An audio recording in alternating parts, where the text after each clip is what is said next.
Hello, and welcome to the Beyond Average podcast, Journeys Through Growth and Value podcast series. And I'm Kristen Carlson, I'm the host. And today I have Arina Khona, and she's an undergraduate student at the University of Tampa and founder and president of Happy Tales at UT. So thank you for joining today, Arina. Thank you so much for having me. So tell us a little bit about your journey at UT and how did you start Happy Tales? Absolutely. So I came to UT in August of 2021. So right after the pandemic, I was the first class to be back in class with no masks. So it was definitely very interesting. Um, and a part of that transition period was me moving from New Jersey. And where I was from was a very diverse environment, all races and ages and sexualities. And coming to UT was a bit of a culture shock for me. I'm one of the only women of color in most of my classes, especially my business classes. So I am pursuing 2 degrees in international business management and psychology. And I hope to soon pursue my MBA with a concentration in international business and nonprofit management. And so I joined a business fraternity my second semester of my first year at UT in spring 2022. And it was through that I became the vice president of community service for my business fraternity. And although I didn't quite have the bandwidth to do that position at the time because I was really struggling with my mental health, it motivated me to do more in my community. And so in January 2023, I founded Happy Tales, which is a registered student organization at the University of Tampa. And we work to actualize a world in which animals are provided immense kindness and empathy, as leaders consistently facilitate initiatives to be the change that they wish to see in this world. So, as someone who's studying leadership, I wanted to hold myself accountable and provide opportunities for myself and others to become better leaders and start that while they're young. I came into college at 17, so I'm a bit younger than most, and so I'm 20 now, and I'm in my senior year. And so I time has flown by, and the time that I've had with Happy Tales has also flown by, but that's a little bit of how it started. And so, what is Happy Tales? So it is an organization that is heavily volunteer and charity based. So our philanthropy is to give back to neglected and abused animals in need in the Tampa Bay area. So I rescued my little senior Chihuahua in December 2022. And when I rescued her from a shelter in Tampa called Merciful Project, I found out that they only run off of donations. And she saved my life. She is the best thing that's ever happened to me. And so I wanted to give back to the shelter and truly thank them with more than words.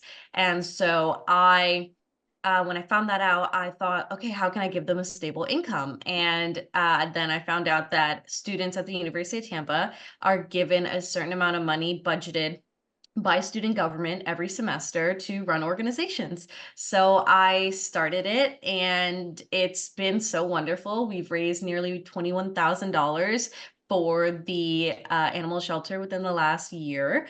And we actually are invited to a Tampa Tarpons game, which are affiliate of the New York Yankees, this Tuesday. So there'll be a check ceremony where they're going to donate, I believe, $1,000 to the shelter, as well as I'll throw the first pitch, which will be really cool. Oh, very cool. So, tell us about what you do with the puppies.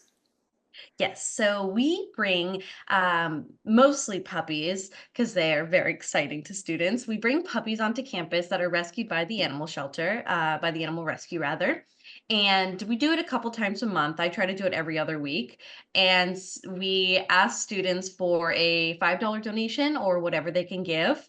And so it's an exchange. It's kind of like pay to play, if you will. So the donation goes straight to the animal rescue.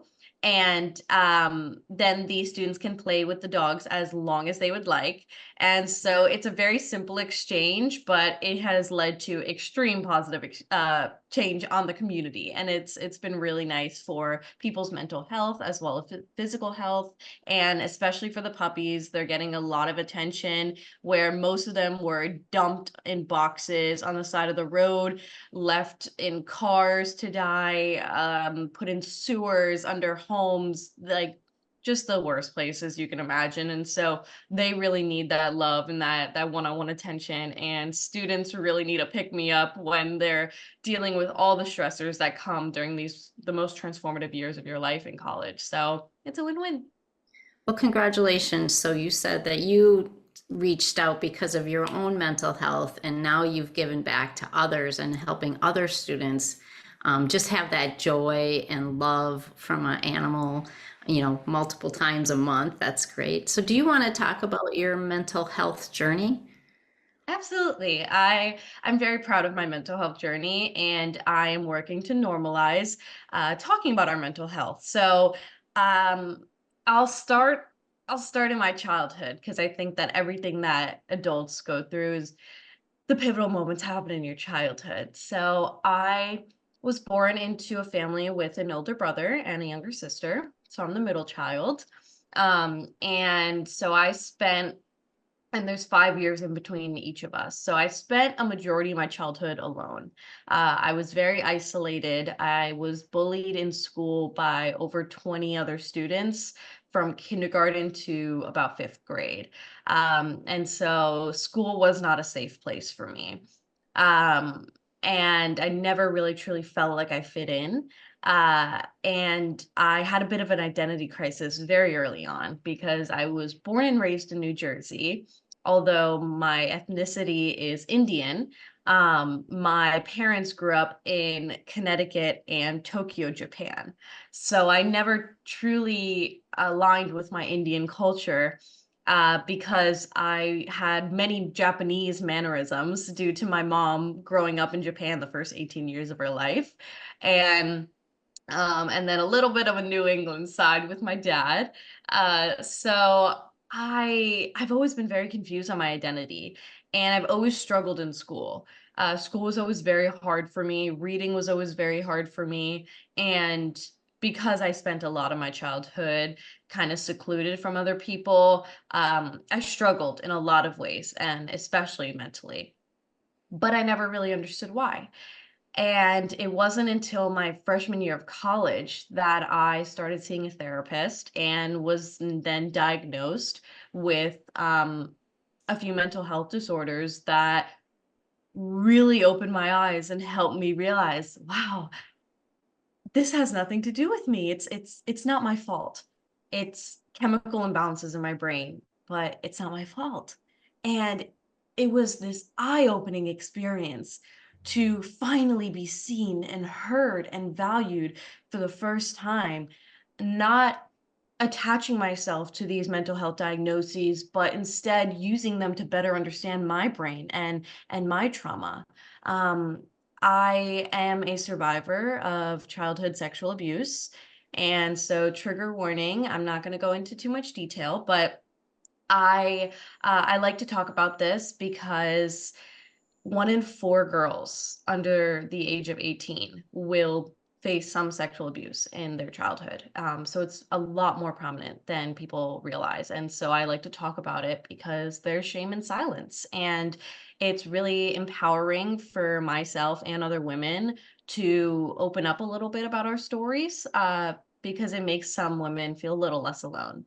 And so, um, and so going through that as a child was extremely confusing.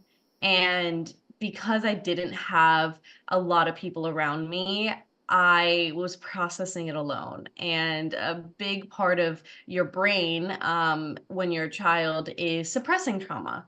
So I didn't really come to terms with it until my freshman year of college.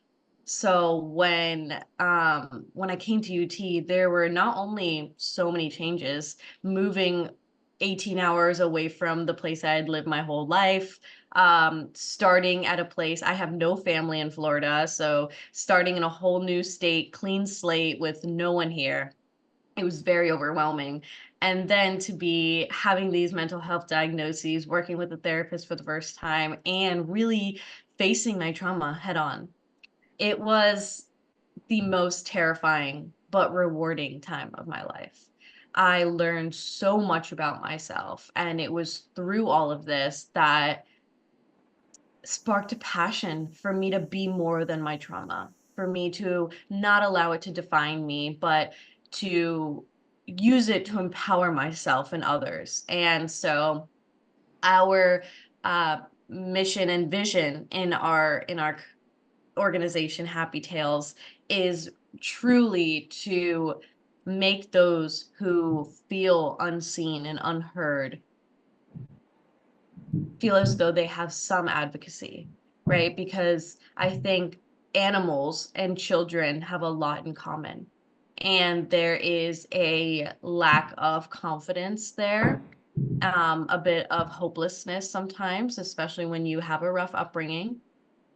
And so when I went to the animal shelter for the first time in 2022, I resonated so much with those animals because they didn't feel safe. They didn't feel as though they were loved. They didn't feel as though they were worthy of being in environments where they could thrive. And I saw so much of my childhood self in those animals. And I thought, how beautiful would it be to work on healing my inner child while also giving back to neglected dogs and cats in Tampa Bay, creating positive change and tangible change at such a young age, and also inspiring other people to do the same. Because when I came to UT, I really struggled to feel safe on campus. As a woman of color, I faced a lot of adversity, racism, sexism, among other things. And I do have a service animal that I bring with me to class, and I have faced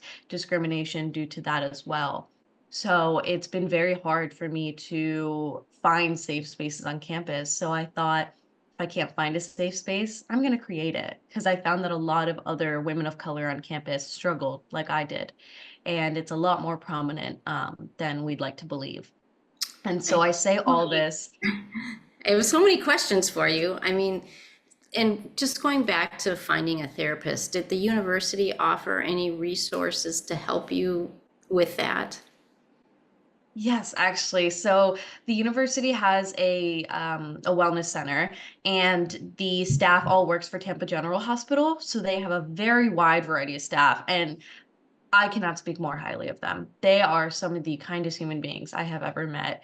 And they help you find therapists and psychologists and psychiatrists and anything that you need. So I've seen therapists on campus, and it's a wonderful opportunity. I've inspired a lot of other students to take use of that opportunity because we have student insurance, and that's one of the things that are covered in it. But they will also help you find care off campus as well. Awesome.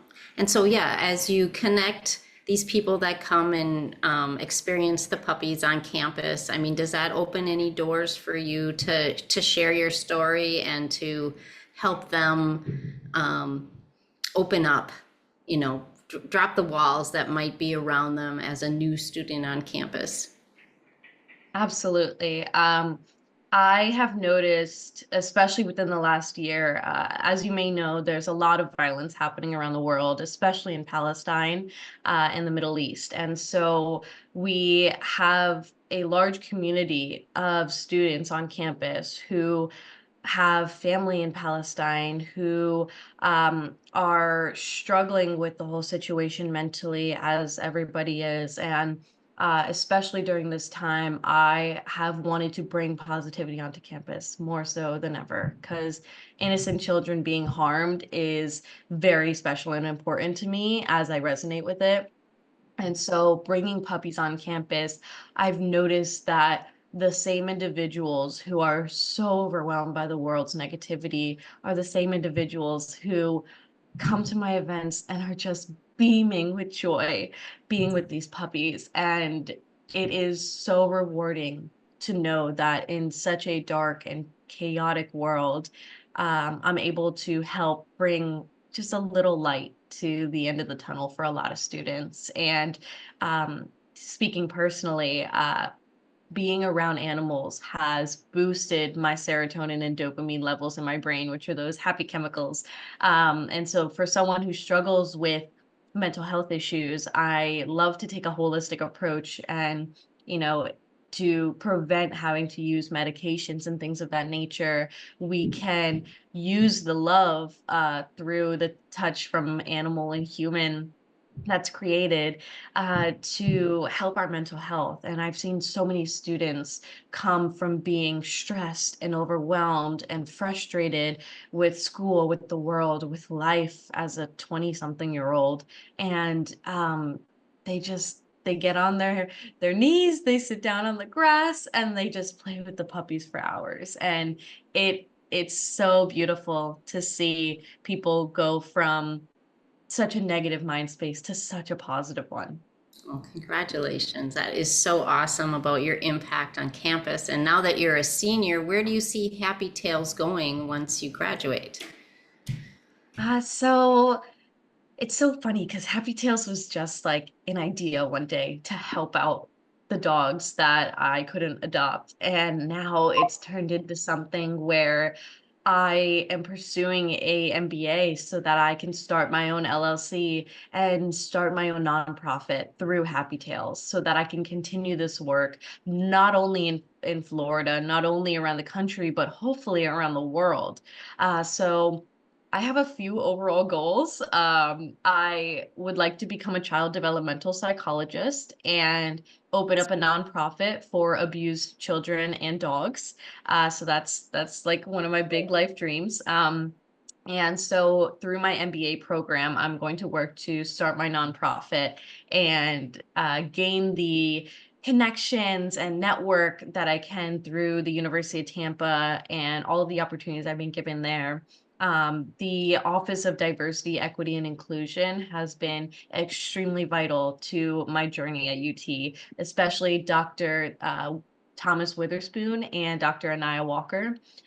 They're both two individuals who work endlessly to create a safe environment for students of color on campus. And so I would love to work under their leadership full-time post-grad while I'm pursuing my MBA and help other students like me transition from all around the world and from all around the country to UT and feel just a little more heard and seen and valued.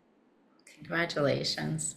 So, do you have any last thoughts that you would share with somebody in a situation like you or thinking about starting uh, something on campus or even a business? What is it that makes you actually get going and start? I think something that's unique to my story is how transparent and vulnerable I am.